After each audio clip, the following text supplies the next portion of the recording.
Assam industrial law में जो worker होते हैं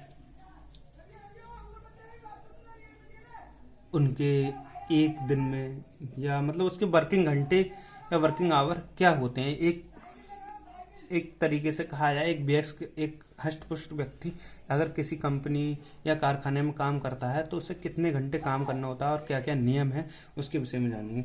यह प्रावधान आपको पता ही है, हमारा जो एक्ट है फैक्ट्री एक्ट 1948 उसके अंतर्गत है। ठीक, इसमें से हम जानने का प्रयास करेंगे कौन कौन से हमारा ये इसमें चीज़ें शामिल हैं।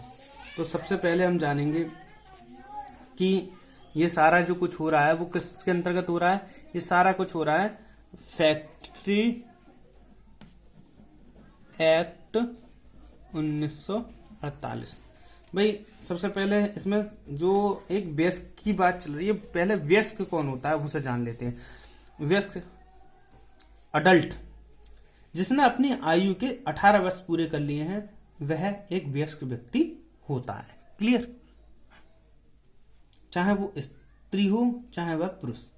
इसमें ये नहीं है कि कोई स्त्री 20 वर्ष में वयस्क होगी और कोई पुरुष 14 वर्ष में वयस्क हो जाएगा। ठीक, तो ये एडोलेसेंस की। अब हम देखते हैं साप्ताहिक घंटे। मैंने लिख रखा है कि भाई एक सप्ते में एक कारखाना है उसमें कितने घंटे काम होता है। अब उसमें कितने घंटे काम होता है कि साप्ताहिक घंटे उसमें होते हैं 48 घंटे में। अब ये लिखा तो साप्ताहिक है, अब कोई कंपनी 6 दिन खुल रही है सप्ते में, संडे लगा के 7 दिन होते हैं, तो 6 अट्ठे 48, 8 घंटे पर डे काम करना पड़ेगा। ठीक, समझ में आई बात। अगर कोई कंपनी वो चाहे साप्ताहिक छुट्टी दे रही है नहीं दे रही है उसमें उसका मतलब नहीं है। अगर वो कहे कि हम 7 दिन खोलेंगे तो 7 से भाग करने पे जो भी घंटे आएंगे कम हो जाएगा, तो वो उतने हिसाब से कम हो सकते हैं। मगर ऐसा नियम नहीं है। नियम ये है कि कोई कंपनी 6 दिन की जगह 5 दिन काम करे मगर काम वो 48 घंटे करा सकती है फैक्ट्री में। यानी कहा जाए तो 5 अट्ठे 40, 5 ने 45 और 5 30, यानी 9 घंटे और 6 में भाग देखे जाए तो जो 3 घंटे बचे हमारे, 3 घंटे को 5 से डिवाइड कर दो, जो भी बचे 30 मिनट 25 मिनट उस हिसाब से वो बढ़ जाएंगे। क्लियर। अब बात करते हैं साप्ताहिक अवकाश की। देखिए स्टूडेंट्स कि हम लोगों को ये फैक्ट्री में आपको पता है संडे का अवकाश रहता है, इसमें संडे के लिए कोई कार्य नहीं करना होता है। तो एक व्यक्ति को सप्ते में एक छुट्टी मिलती है संडे की। किंतु यदि रविवार से 3 दिन पूर्व अथवा बाद में अवकाश दिया जा चुका है तथा प्रबंधन इसे सूचना मुख्य निरीक्षक को दे दी है तो सूचना पट पर लगा दी जाए कि रविवार को काम लिया जाएगा। अगर किसी को रविवार को काम कराना है तो उसे 3 दिन पहले ही उसकी सूचना देनी पड़ेगी कि भाई हमें रविवार को काम कराना है, छुट्टी और कभी दिन हम दे देंगे। क्लियर, ये नियम बना रखा है। अब बताते हैं क्षतिपूर्वक अवकाश। क्षतिपूर्वक अवकाश कौन सा होता है भाई? क्षतिपूर्वक अवकाश होता है यदि किसी श्रमिक को साप्ताहिक अवकाश नहीं मिलता है तो ऐसी दशा में उस श्रमिक को उसी महीने या उस महीने के पश्चात तुरंत 2 माह के अंदर उतनी क्षतिपूर्वक छुट्टी दी जाए। जैसे भाई हमारे कंपनी में काम चल रहा है या फैक्ट्री में काम चल रहा है, फैक्ट्री का सीजन है और उसने संडे की छुट्टी नहीं दी है, तो या तो वो 1 महीने के जैसे ही वो महीना पूरा होगा उस महीने के बाद छुट्टी देगा, और अगर वो छुट्टी नहीं देता है तो क्या करेंगे, 2 महीने के अंदर अंदर उसे छुट्टियां देनी ही पड़ेंगी क्षतिपूर्वक। उसने 4 संडे बुलाए हैं तो अगले महीने के 4 महीने की छुट्टियां का यूज किया जाएगा। क्लियर। अब बात करते हैं दैनिक घंटे की। दैनिक घंटे क्या होते हैं? किसी भी व्यस्क श्रमिक को किसी भी दिन 9 घंटे से अधिक काम नहीं कर लिया जा सकता। मैंने बताया 8 घंटे, अगर कोई विशेष परिस्थिति है तो 9 घंटे काम लिया जाएगा, यानी कि ओवर टाइम 1 घंटे चलेगा। क्लियर। नेक्स्ट है विराम मध्याह्न।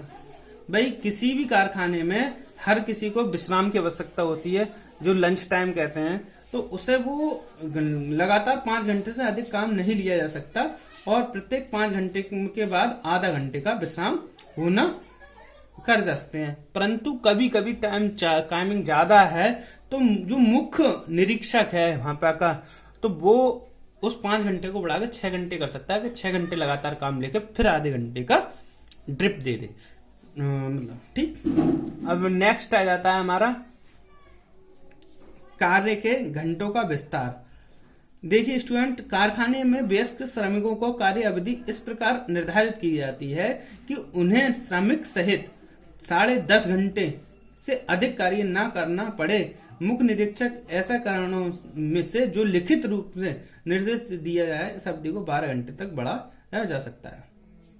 भाई कार्य घंटे को जब हम बढ़ा रहे हैं ओवर टाइम में, तो उसे 12 घंटे तक एक दिन में बढ़ाया जा सकता है, मगर वो भी लिखित रूप से मांग कर छुट्टी, ठीक। रात्रियां पाली, रात्रि में किस तरीके से कार्य होता है, मगर कभी कभी कंपनियां फैक्ट्रियां रात में भी कार्य करती हैं, तो उनके लिए अलग नियम है। वो देखिए किस तरीके से, ध्यान से। रात्रि पालियों में देखिए, जब कोई श्रमिक किसी कारखाने में ऐसी पालियों में कार्य करता है जो मध्य रात्रि के बाद तक चलती हैं, तो उसका साप्ताहिक अवकाश या क्षतिपूर्ति अवकाश 24 घंटे की उसी अवधि में से मान लिया जाए जब से उसकी पाली समाप्त होगी तथा आगामी दिन का आज से 24 घंटे की अवधि से होगा, उस समय से आरंभ हो जाएगी। स्टूडेंट, इसका मैं 2 उदाहरण दूंगा। आजकल जो नियम चेंज हुए हैं रात्रि पाली के, वो मैं बता देता हूं। जैसे मान लीजिए अगर कोई कंपनी रात में काम करा रही है और उनसे 12 घंटे तक काम ले रही है, 12 घंटे तक काम ले रही है, रात के 12 बजने के बाद भी काम ले रही है, और मतलब उनकी ड्यूटी ही रात से शुरू हुई, मान लो 9 बजे से शुरू हुई या 12 बजे से शुरू हुई, तो उन्हें जो नेक्स्ट डे उनकी जो है 24 घंटे में उन्हें छुट्टी, अगले 24 घंटे की छुट्टी उन्हें मिलनी ही चाहिए, ये नियम है। अब क्या होता है, बड़ी बड़ी कंपनियां हैं, इनका प्रत्यक्ष उदाहरण है कि जो पहली ड्यूटी होती है वो उनकी मान लीजिए 10 बजे से शुरू हो रही है, तो शाम को 5 बजे तक हो जाएगी। और जो दूसरी शुरू हो रही है ड्यूटी, तो 10 से 5 बजे तक कितने हो गए, देखो 11, 12, 1, 2, 3, 4, 5, 6, 10 से 6 बजे तक ड्यूटी होती है कारपोरेट में। तो पहली ड्यूटी होती है 10 से 6, तो कितने घंटे हो गए, 8 घंटे हो गए। फिर 6 से जो शुरू होती है वो 7, 8, 9, 10। दूसरी ड्यूटी शुरू होती है मतलब 6 घंटे की, मतलब 6 से शुरू होगी तो अगले 6 घंटे में मतलब कितने घंटे है, 12 बजे तक की ड्यूटी होगी। एक मतलब कितने से 6 बजे पहली ड्यूटी खत्म हुई, तो दूसरा जो शिफ्ट आएगी वो 7 बजे, मतलब 6 बजे से शुरू होगा, यानी 7वां घंटा पहला हो गया। 7, 8, 9, 10, 11, 12, यानी 6 घंटे वो काम करेगा।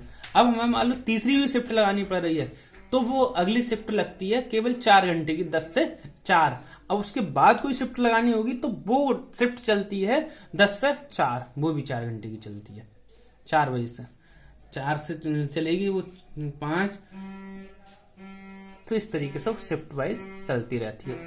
और जो चौथी शिफ्ट होती है 12 से 4 वाली, उसमें तो हमेशा 4 ही रहते हैं, और जो 4 से शिफ्ट बढ़ाई जाती है वो 6 घंटे तक की भी शिफ्ट हो जाती है, सुबह 4 बजे से सुबह 10 बजे तक, ठीक। तो इस तरीके से इसकी शिफ्ट वाइज ड्यूटी हो जाती है। नेक्स्ट आ जाता है एक दूसरे में सम्मिलित पालियों पर प्रतिबंध। मतलब स्टूडेंट्स मैं बता दूं आपको कि